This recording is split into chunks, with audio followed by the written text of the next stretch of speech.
السلام علیکم ورحمۃ اللہ وبرکاتہ۔ آج کی ویڈیو کا عنوان ہے تکبر و غرور سے دور رہو۔ تو دوستو شروع کرتے ہیں ویڈیو۔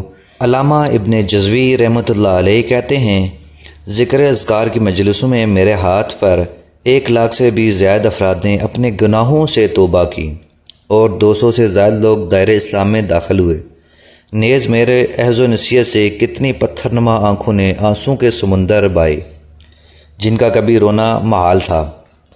جس آدمی کو یہ انعام و اکرام حاصل ہو جائے پھر وہ اگر خیر کی امید رکھے تو اس کا یہ حق و جا ہے، لیکن بسا اوقات میری آنکھوں کے سامنے خوف کے اسباب رونما ہو جاتے ہیں جو میری کوتاہیوں اور لغزشوں کی نشاندہی کرنے میں تھوڑا سا بھی بخل سے کام نہیں لیتے۔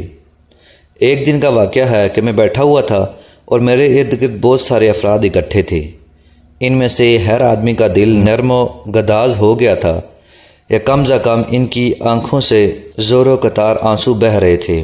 میں نے یہ منظر دیکھ کر دل ہی دل میں کہا، تمہارا کیا ہوگا جب یہ سارے لوگ نجات پا جائیں گے اور تم خود ہلاکت کے بھنور میں پھنس جاؤ گے۔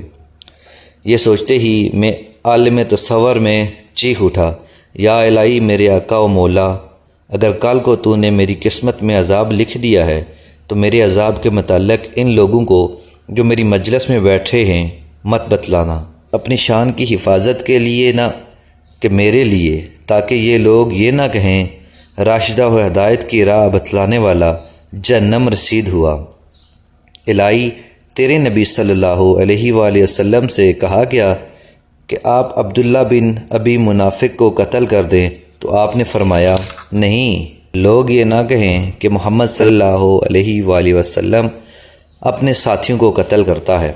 الہی اپنے فضل و کرم سے میرے بارے میں ان کا اچھا گمان برقرار رکھنا اور انہیں میرے عذاب کے متعلق نہ بتلانا۔ الہی اپنی تراشیدہ لکڑی کو توڑ مت دینا، کہیں ایسا نہ ہو کہ میری سخاوت کی رسی ٹوٹ کر بکھر جائے۔ جس کھیتی کو تو نے سینچا اور جو تیری نظر کرم کے سامنے سرسبز و شاداب ہوئی، اسے خشک نہ کر دینا۔